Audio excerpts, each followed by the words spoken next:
The text message that appeared on my phone screen wasn't just a request for money.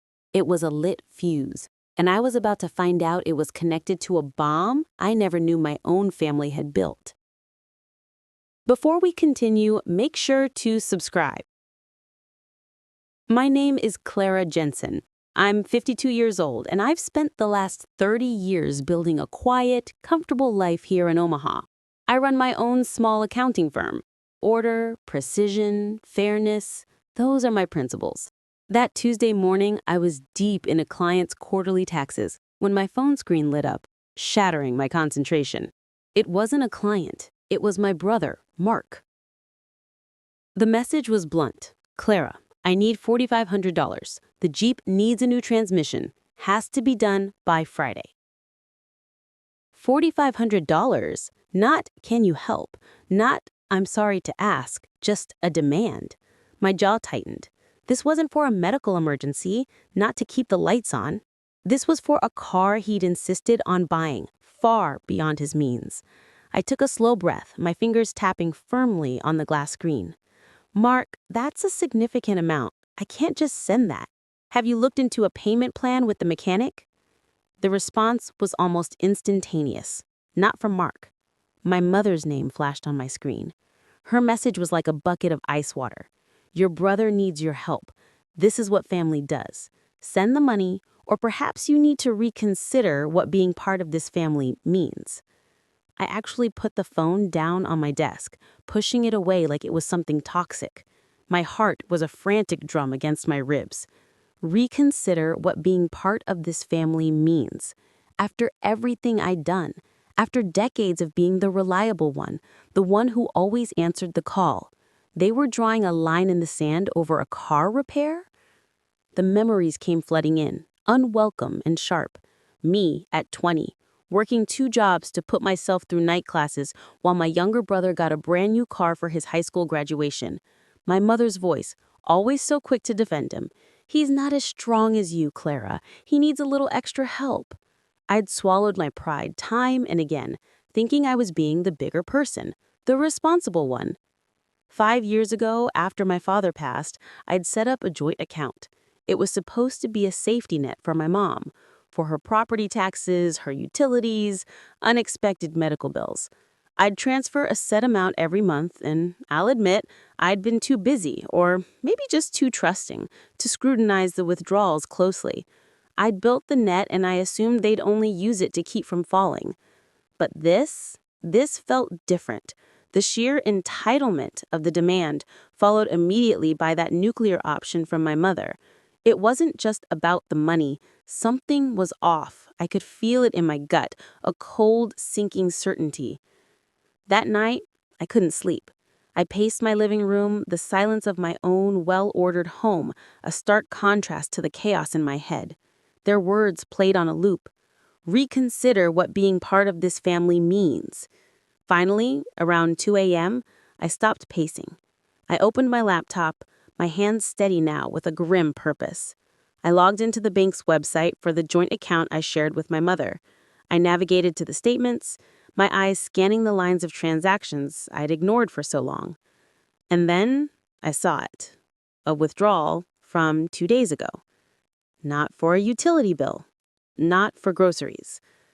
A transfer of $6,200 to something called Sunset Valley Vacation Rentals. I sat back in my chair, the air leaving my lungs. A vacation rental, while my brother was demanding $4,500 for a transmission. The pieces, once scattered, began to click into a terrifying picture. The safety net I'd so carefully woven wasn't just being used, it was being exploited. The next morning, I did something I'd never done before. I called in sick to my own firm. Then I drove to the office of my oldest friend, David Chen. David is a forensic accountant. He sees the stories that numbers tell, the secrets they hide. His office was quiet, all soft lighting and orderly bookshelves. I slid into the chair opposite his desk, my hands clenched in my lap. David, I need your help. I think my family is lying to me. He listened, his expression neutral and professional, as I laid it out. The text from Mark, the ultimatum from my mother, the $6,200 to a vacation rental. "Let's take a look," he said softly, turning to his computer. I gave him the login details, my heart pounding. His fingers flew across the keyboard, his eyes scanning the screen. The silence in the room was heavy, broken only by the click of his mouse. "Clara, you need to see this." He turned the monitor toward me. It was a spreadsheet he'd started, a cascade of transactions from the joint account over the past 3 years. He pointed to a column with his pen. "These larger transfers, they're going to credit card companies. Not one, but 3 different ones. And these, here," he moved the pen, "are payments to an auto loan company. For a Jeep." I felt the blood drain from my face. He used the joint account to make his car payments? David nodded grimly. "It looks that way. And it gets worse.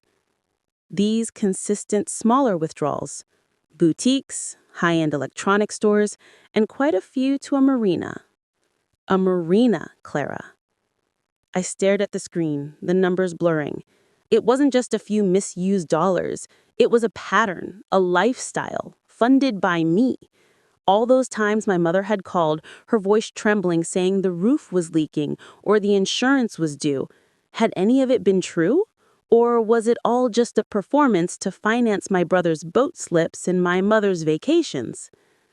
I left David's office with a stack of printed records and a hole in my chest where my family used to be.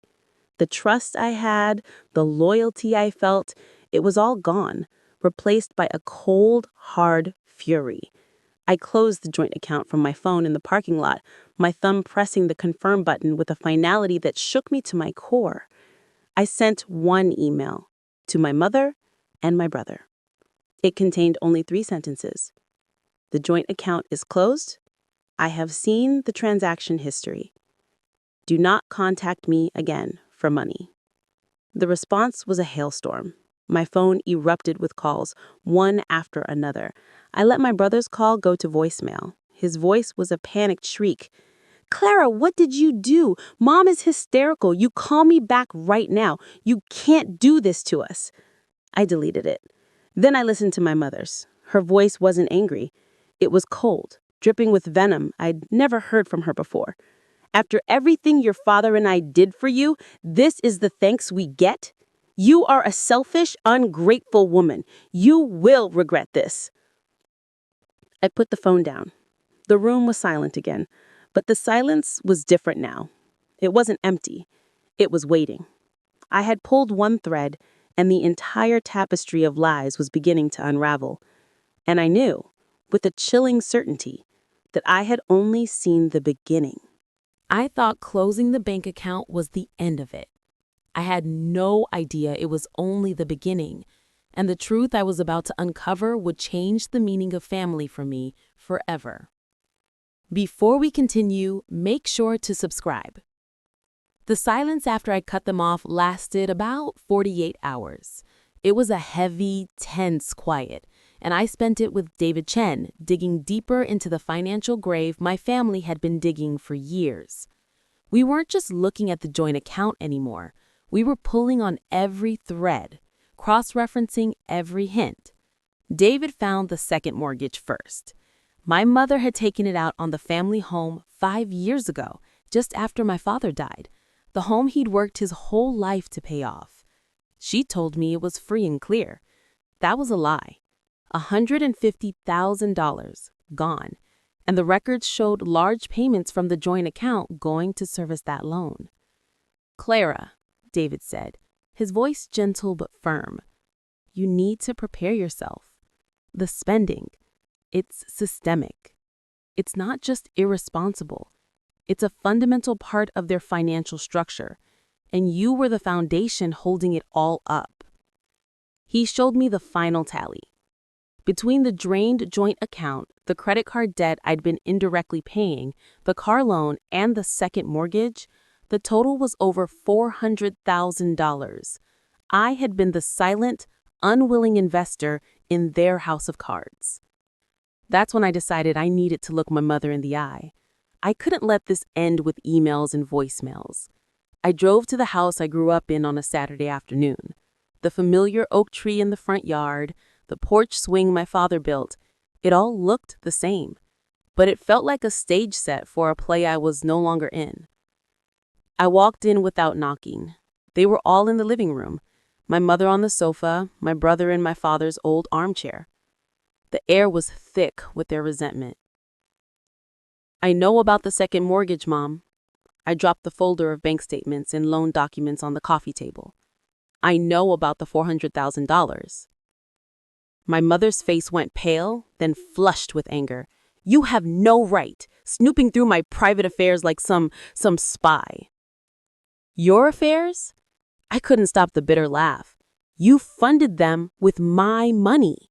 The account was for your necessities, not for Mark's car, not for your vacations, and certainly not for a second mortgage on Dad's house." My brother shot up from the chair.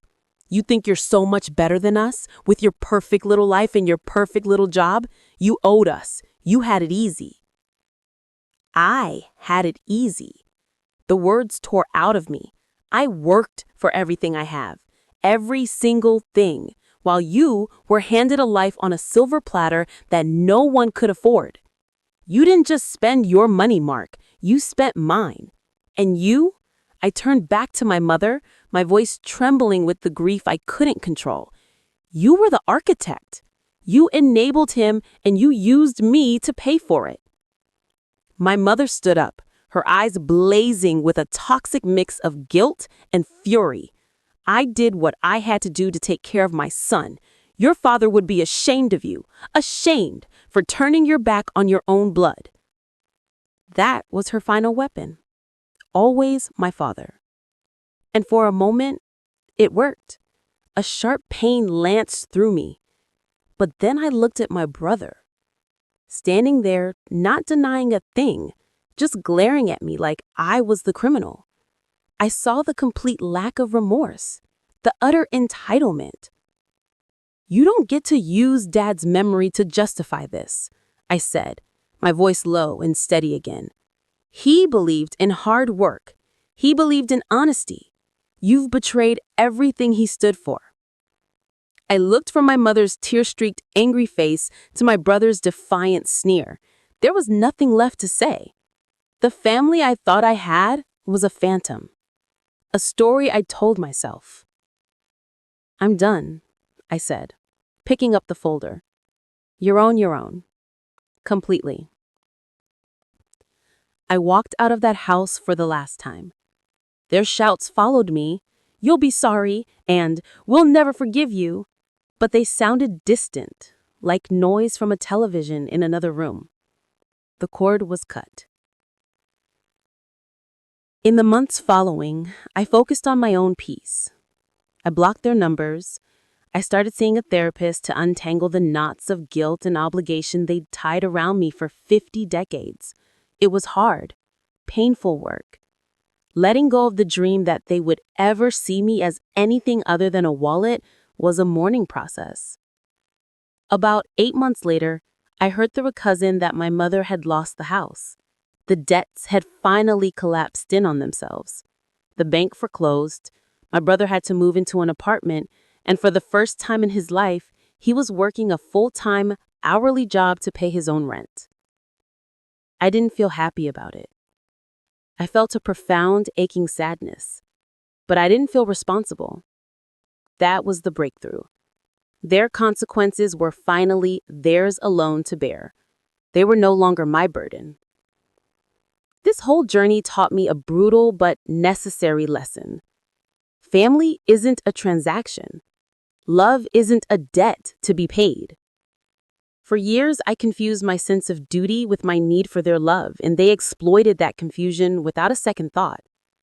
Setting a boundary isn't an act of anger. It's an act of self-respect. Walking away from toxicity, even when it has a familiar face, isn't betrayal. It's survival. My story isn't unique, but I hope it's a reminder. You can't set yourself on fire to keep someone else warm. You have to protect your own peace, because sometimes the most important family you'll ever have to save is your own.